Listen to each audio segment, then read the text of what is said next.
Good afternoon, everyone, and welcome to the Taitt Show. As you know by now, this is where we highlight individuals who started from humble beginnings and still rose to the challenge to make extraordinary strides within their careers. Today I'm joined with Frank Rivera, better known as Silent BX. He is the media coordinator and videographer for my favorite Grammy award-winning artist, Brandy. He attends a great number of events, allowing fans to not only see stars on stage, but backstage as well. Silent is getting ready to work on his own documentary where he explores the struggles of individuals who live in the poverty-stricken area of La Perla. I would now like you all to meet my good friend, Silent BX. Silent, how are you today? Nice to meet you. Thank you so much for joining me. Thank you for responding to my email, for coming out. I mean, it's a true honor to even be in your presence. It's an honor to be on the show. I'm glad you reached out, and you know, I really like what you guys are doing with this show. So. That means a lot to me. That means a lot. But let me first ask you, how did you get that name, Silent BX? My uncle, you know, I'm a quiet guy. I don't really talk too much. And he was like, you remind me of somebody in jail named Silent. Nobody bothered him.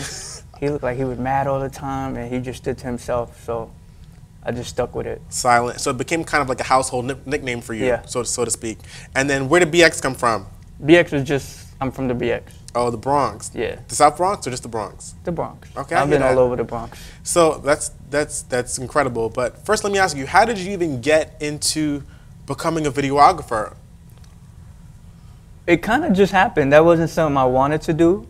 But in trying to help Brandy, as you mentioned, I had recommended that she should do some behind-the-scenes stuff or whatever. And I was like, you know, I could do it, even though I had never really done it to that extent. And she just, when the album came out, 211, she was just like, come on, let's do it. And I just started from there, and here we are. You well, not recently, but you have your own YouTube channel, True Exclusive, which I just can't believe it. 10,000 subscribers? Are you kidding me? Are you kidding me? 10,000? Like, we just made 10,000. How did that feel? It felt like, because I wasn't really keeping count of the subscribers. So when I saw it, I was just like, whoa, what? What? You know, I was just shocked because I remember having like literally 23 followers, 23 subscribers for a long time. And I was thinking, dang, you know, all these other sites and all these other people have millions and thousands of followers. When am I going to get there? So it felt really good. TMZ's pulling your videos now. Yo, that was so crazy. I saw that. That was really a moment for me. That was really a moment because I kind of want to be, I don't want to say like TMZ because they're kind of on the negative thing. All the time. But I want to be on that level, you know, but more of a positive And I mean, outlook. that watermark of True Exclusives is, I mean, you don't put that at the bottom, you don't put it at the top, you put it, bam, right in the middle. You're going to know who I am have to. because you're the brand at the end of the day, and yeah. you have to make sure that True Exclusives are being seen 100%. When actually did True Exclusives begin in terms of truly being in the YouTube world? When did that actually begin? What year? We started in 2009, me and a group of friends, because we would go around the city and meet celebrities as a hobby. And one day we was like, yeah, we're meeting all these people. Why not start a website and do interviews or whatever? Like, because we were getting info and stuff. We wasn't doing nothing with it. So we just started from there. And yeah, you know, I'm not with them anymore, but I was just about to ask you, do you feel, and especially now at 10,000 subscribers, do you feel like the work that you've put in has truly paid off today? Oh, definitely. Definitely. Like, I'm still amazed every time something happens, even the smallest thing like 10,000 subscribers. Some people might be like, oh, that's nothing. Oh, that's something. That's something. So I'm definitely amazed and I'm grateful for everything. Every little thing counts, and I'm happy. And I mean, happy. You said that True Exclusive started in 2009. 2010, 11, 12, 13, 14. 5 years is not a very long time.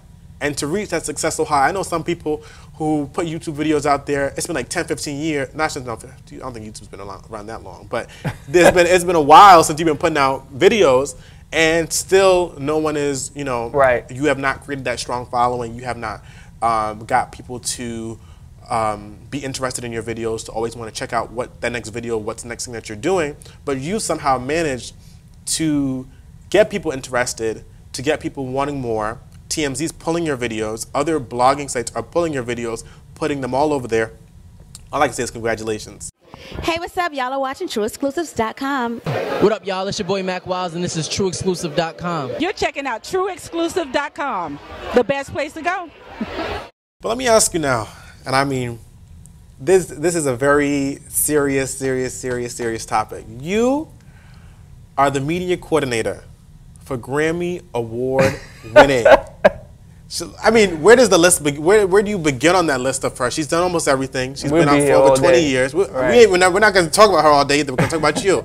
But her list of merit has exceeded, I mean, many artists out there. She's a person of longevity. You are the media coordinator for Brandy Norwood. How did that all begin? It's funny when you say it like that. It's like, whoa, I am, right? Wow. I think you need to you need to walk back out of that picture and think about, like you could just be chilling up in the Bronx, seeing her on TV, but no, you're that person behind that camera. You're that person that everyone is watching in her dressing room, and you're looking through that lens and letting us just to see a glimpse of who that person is. It is so crazy. That is so crazy. I mean, I've thought about it like that, but like sometimes now when she's performing, I'll try to, because I'm always looking through the lens or whatever, through the camera, I'll try to look out of it to be in the moment and feel it, but it's hard. But anyway. Because you're working. Oh, how did it begin? I've known her for a few years, more than a few years. We're not going to say how long because it's been a long time. And, you know, I've always had a dream of working with her and helping her career-wise. And I remember before the last album came out, 211, we were talking and I was saying, you know, you should do some behind-the-scenes videos, you should do this and this. If you ever need help with whatever, anything online, just let me know, I could do it. I don't got to be with you to do it. When the time came, you know, she said, yeah. I didn't really think she was gonna, you know. When the time came, she was just like, let's go. And wait, at this time, was this a friend, or was this like a person who you just knew through meeting different people, or? No, it was a friend, because we would talk, you know, on the phone or whatever. Awesome. On and off, you know, through the years. So yeah, it was a friend. And time came, the album was ready to come out. She was like, let's go, let's do this. And it has been a journey in the short 3 years. What was that thing that you think that made her say yes to you? Out of all the other people that want to always say, let me do this for you, let me do this for you, let me do this for you. What was it because you were her friend, like she trusted you, you think? That she said, I'm gonna let this dude do all my videography work for me, for all my shows and things of that nature? I think it was a combination of her seeing what I've done that far, her trust in me and my vision, and probably just the way I came at her, like, you know, because to me it's not about, and I'm not saying other people are like this, but most people it's just a job, it's just about money, it's about getting a check, and it's not about that. It's about elevating her, taking her to the next level, if at all possible. And you sound like you were a fan before you even became her friend? Oh yeah, I was a fan. Yeah, we met. Like I told you, me and my friends would go around meeting celebrities as a hobby. I was waiting for somebody else at a hotel. I'm not a stalker. That might sound crazy, but there's people who still do it now. Like it'll be a group of people just hanging outside of hotels or shows or whatever. Anyway, met her, and I met her maybe a couple of weeks after that on purpose. That was by accident. And she remembered me. And ever since then, every time I met her, she just remembered me, and we kind of connected. Find out over here. Now, what's your name, bro? Frank. And where you from? Repping the Bronx. And what do you think about Brandy's new joint? What about us? I'm feeling the joint. Brandy's back. We've been waiting for 4 years for you. We happy. You look good. Your voice is the bomb. Your video's going straight to #1. Did you have something you wanted to ask her? Yeah, she got to give me a hug. Yeah. Come on, how you your ass say? She know me, Brandy. Come on, Frank. Go get your hug, man. We obviously connected, and she finally called me after me giving her number like 4 times, and the rest was history. You got to travel with her to Nigeria, Japan, all around the States, D.C. I saw some of those videos as well. Atlanta, yeah. You were traveling all around with her. Yeah. What was that like? Oh, it was absolutely incredible. It was definitely amazing. To go to these places doing something that I love is just the icing on the cake. So it was definitely amazing. It's life-changing, you know, to see. I've always been grateful for everything, but when you see things face to face and you see things like in Africa, the kids living in poverty or whatever, it definitely shows you you know, it just brings you face to face with reality and to really take every little thing for granted, even the bed you sleep in. I ride the 3 trains in the morning. At like 6 o'clock in the morning, everyone's like this. Yeah. Mad. And sometimes you want to ask like people, what did you have with your porridge? Hot sauce? Because they're literally on fire all the time, and you like, what are you mad about? You know, it's so true. I mean, I just feel like people need those experiences like that you've had to go travel and to see what's really out there. And some people are even happy with the situations that they're not happy with the situations, but they make the best of it. Right. They still enjoy life to some extent because all they have is each other. But my question was, what inspired you to actually go and want to film a project such as La Perla? I've always wanted to do a documentary. You know, it's always been in the back of my mind. And these last 3 years filming with Brandy and filming in general, I've been thinking about it more and more. And earlier this year, or last year I should say, I kind of fell into like a depression. I was really depressed for a minute there. I know that sounds strange after You're human. all those opportunities, but I just felt lost. Like, I'm like, what is my next step? What am I supposed to be doing? Like, what is my purpose, so to say?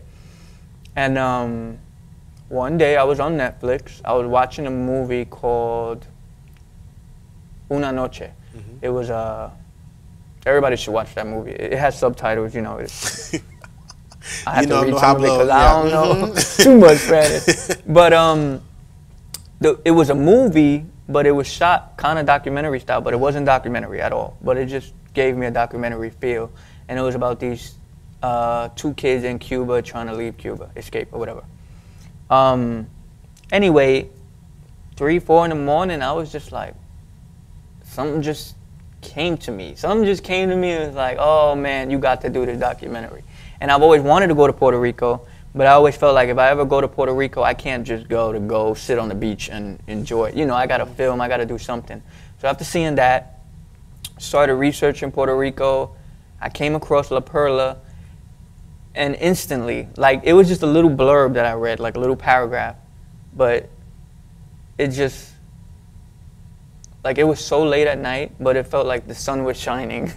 Like, I was like, this is it. This is exactly it. It was so weird. I don't really know how to describe it, but I knew that was the subject that I had to do for the documentary. I started researching on it, reading on it, and reaching out to people. The internet is an amazing place. And it just kind of evolved from there, honestly. What was it like researching, stepping into a whole nother world, hearing about different things, whether they be first-hand accounts or maybe tourists that might have wrote reviews about the places that they visited in there?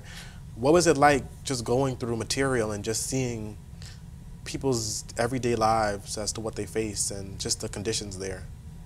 It was interesting, to say the least. And it's kind of odd that I would, because 98% of what I was reading was negative and really bad and dangerous, don't walk in, don't. So it's kind of interesting that I would even be like, oh yeah, let me keep researching, I'm gonna do this. Drug smuggling is as much a part of Puerto Rico as palm trees and sand, American sand. For drug traffickers, that means once they get here, no more customs checkpoints on the way to the mainland. If there's a way, they'll exploit it. DEA Special Agent Pete Janner says South American drug traffickers are feeling the squeeze on the U.S.-Mexico border, so they're trying their luck in the Caribbean. In Puerto Rico, cocaine seizures are up 30% since 2009.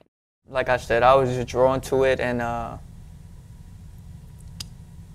I just knew it has to be another side. There's always 2 sides to a story. It can never be just one side. And I want to find out what the other side is. And what is the message that you want people to walk away with from this documentary? Don't believe everything you hear. Just because you hear it, even sometimes just because you see it doesn't mean that it's necessarily true. So I just want people to walk away with a sense of love and positivity and know that there's just always a backstory. And I just hope they take something positive from it and know that anything's possible. And I just love how you portray this image of giving back. You've had all this success from the Bronx to Japan to Africa to Nigeria to La Perla. You know what I mean? Yeah, that's crazy. And now it's $6,000 on GoFundMe, 10,000 subscribers. Does it sound crazy when I say like your whole resume like that? It do. It sounds like the list is just going to continue to grow and grow. I know. I'm excited. And I know, and I'm not saying I know in a cocky way, but it's just, I know what I'm capable of, and I know my dreams, and I'm going to keep going, keep striving, and the support really, there have been times where I've been at my lowest, and strangers on Twitter, just with a supportive tweet, or I've gotten emails, long emails with just positive messages, and it's like, wow, like, so yeah, support is definitely an amazing thing. Well, Silent, I just want to thank you so much from the bottom, like just thank you so much for coming down here to talk about your story, to talk about your future endeavors, as well as talking about your humble beginnings and the things that you've yet to accomplish within your career, not only working for celebrities, but even following after your own aspirations and dreams as you continue to highlight on stories that need to have light shed on. And I truly wish you, from everyone who works here at the Phil Taitt Show, I wish you nothing more than the best, okay? Thank you so much. Thank you so much for joining me on the show. once again. Well, that's all for the Phil Taitt Show, everyone. I just want to thank Silent for coming down here to talk about his amazing story. I hope you enjoyed. I'll see you soon. That's all for today. I'll talk to you later, guys. Bye.